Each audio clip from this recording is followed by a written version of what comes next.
Hey guys, and today we're doing another debunking video. Yes, I know, it's been pretty quick, but this might not all be wrong. This is gonna be Time Magazine's 6 reasons Apple is so successful. Now, Apple, in my opinion, is a pretty bad company. Well, their phones are alright, but I am gonna switch to Android soon. But they're a pretty mediocre place to get your electronics. I mean, look at this. I mean, let's see if we want a MacBook Pro. A touch of genius. Stupid slogan. Okay, let's see if we want to spend a reasonable amount on it. Alright, I'll go for 15-inch version. I'll select this because I know you can, choose it. They charge an extra $300 for a 0.3 gigahertz change. Seriously, that is ridiculous. Plus, oh my god. See, check this out. Okay, let's go here. 500. They charge $400 for the change between a 500 gigabyte and 1 terabyte SSD. Why do they not, know to charge? So let's do that. Let's go there. Let's do a moderate amount of SSD storage.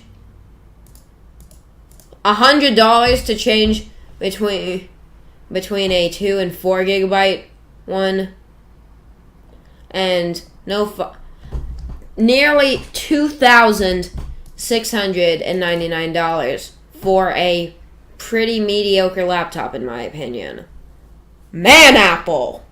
So let's start debunking this article. 1. For any product that Apple creates, the people who create it have to want it themselves.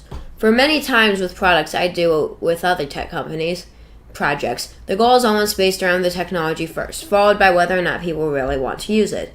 Geek engineers are dazzled by the technology at their disposal and often create something because they can, but Apple's approach is quite different. The engineers who are creating Apple products usually make them for themselves, and Jobs was chief user of Apple products when he was alive. All of Apple products are based on the fact that Jobs represented the real customer and his engineers had to come to grips with when designing a product to be something that personally couldn't live without. You see, this article may not be all wrong, but fact is, you're kind of pulling that all out of your butt. Because, do you have any evidence that people who work at Apple want their products? No. Also, mister, you say, it's not. Also, I really doubt that many people would want a very low-spec MacBook. Number 2, the products have to be easy to use. Yeah, and restrictive. Jobs was stickler to the point. While industrial design is a critical component of any product Apple makes, yeah, and they put way too much money into it, it is not easy to use. It is considered worthless to the consumer. This is what drove the company's user interface designs from day one, and still the mantra pushed the software and hardware engineers every day they go to work. Sorry, I just edited out a sneeze. All of their products they create have to be intuitive and easy to understand and learn. As technology has become more intricate and users want more features, the task of keeping things simple is sometimes difficult, and Apple creates tools for power users and rookies, which can mean a broad range of easy-to-use issues. Even with that, Apple is the only company I deal with where ease of use is more important than the product itself. Apple makes the critical goal to improve with creating anything to market. You say easy to use, but I think the real word you're looking for is restrictive.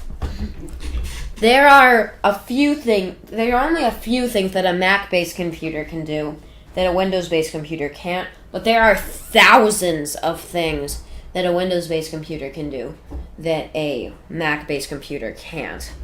Not to mention, all of the programs that are Windows only is just not comparable. So, really, please replace that with restrictive. This one's a long one. Number 3, keep things simple. I was in Paris in the past 2 weeks and had a talk with various French telecommunications officials about many mobile computing issues. But one conversation I had in particular emphasizes the keep it simple point. We were discussing how to compete with Apple, a major pastime for all Apple competitors and carriers this day, when the question of why Apple is really successful came up. And one exec nailed it when he said he felt that the real reason Apple is successful because it has one product, in this case, the iPhone. It minimizes the decision-making process for the consumer and making things simple. The person speaking with it was with a carrier in France, and he said that in their stores they have as many as 25 different models of phones available. That makes it hard for our staff to really be knowledgeable about all of them all the time, and their customers just have too many options to choose from, which is a good thing. But Apple only has one iPhone model. No, they have many! And anyone who has gone into an Apple store understands that every staff member knows a great deal about each of the 4 major products carried in this store. Apple doesn't have 5 iPhone models to choose from. iPhone 10, iPhone 8, iPhone 8 Plus, iPhone 7, iPhone 7 Plus. That's 5. It has only one. Yeah, only one top spec one. While this may seem limiting given the amount of smartphones available to users, the truth is the reverse. Our company has done customer research for only 30 years, and consumers constantly tell us that while choice is nice, it's really they want the process of choosing the tech product to be simple and not complicated by a plethora of choices. I think it's better to have more choices. Yes, there are tech-savvy people who like more choices and sometimes even like complexity, but from years of experience as a market researcher, I can tell you that in the end, the majority of users are not tech-savvy, and keeping things simple for them is a plus. Apple understands that in spades, it is never attempted to add multiple versions of the iPhone, iPad, or even more than 1 or 2 types of iPods. This makes buying an Apple product simple, and consumers seem to appreciate that, considering the huge number of iDevices that are sold each year. I know the tech media and techies are the most vocal about this issue, but in the end, while choice is good for competitive pricing, what non-techie consumers really want is simplicity. You see, but just with a little research, you could find out the best option. It's really like choice is good, alright? And you do have to pick. Look at this. Look, when you go to buy an iPhone, you have 1, 2, 3, 4, 5 options. Not to mention, this counts as 2, so 1, 2, 3, 4, 5, 6, 7, 8. You have 8 options. Because they all have like a 6S and 6S Plus, 7 and 7 Plus, 8 and 8 Plus. So, mister, there are many options. Offers great customer service and in-store experiences. Jobs understood one of the major conundrums of technology. Even if you create products that are easy to use, the variety of things people want to use technology for often creates complexity. Because of this, consumers aren't many levels may need some holding from time to time. Blah, blah, blah. Apple uses this conundrum to its advantage because it keeps SKUs simple. Or you need more hand-holding, turn over to Apple's geniuses. No wonder 50% of the people buying Apple products are new to Apple. Apple's products are simple and understanding use. But, excuse me, but the Genius Bar? Are you talking about the Genius Bar? Because usually there is a huge wait at the Genius Bar. If Apple really cared for their consumers, they would use some of those trillions of dollars to have more Genius Bars. But, while the Genius Bar is pretty good, if you have to make an appointment for customer service, what? Apple only makes a product if Apple can do it better. Apple normally doesn't invent a new product or product category. Sure, the company did invent the first commercial PC with the Apple II, but the Mac improved on PCs with a graphical user interface and mouse input. But since then, all of Apple's other products have been recreations of existing products. Apple did not invent the MP3 player, Apple reinvented it and made it better. Apple did not invent the smartphone, Apple reinvented it and made it better. If Apple did not invent the tablet, Apple reinvented it and made it better. You see, but you're saying, like, the iPod is, like, is like objectively better than the MP3 player, which is not. The iPhone is objectively better than other smartphones. It is not. The iPad is objectively better than other tablets, which it is not. And also, let's see this one. This is the one that scares Apple's competitors off the most. Well, those competing with Apple are just getting products to the market which are competitive. Apple is already working on products that are at least 2 years out. For example, the new iPhone that will most likely go to market in October was designed and signed off on 2 years ago. And the iPhone company is working on is now for the fall of 2014. The same goes for the iPad. The new iPad that we will most likely see next March was signed off 2 years ago. That one that was being worked on now, we will probably see in 2015.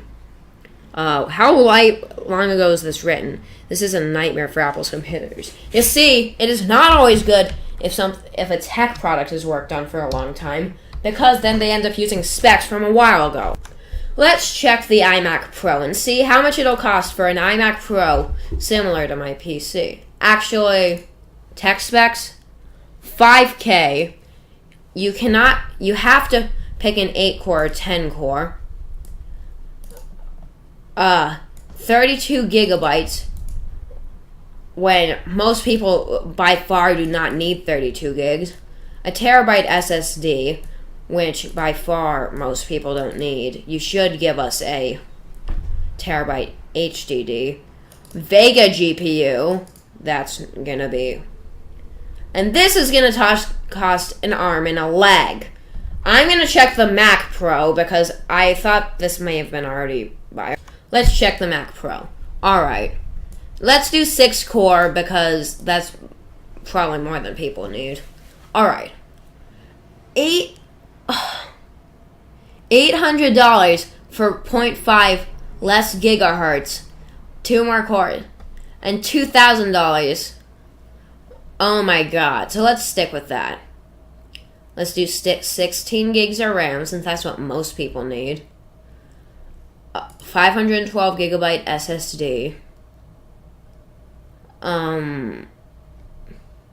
Let's do the D700s and nothing else. Nearly $3,400. And if you max it out, seriously, if you max it out, it nearly costs $7,000. You could build a much better PC for that price. Time Magazine, do some research. You are huge, but your writers didn't do any research. For the love of God, do research.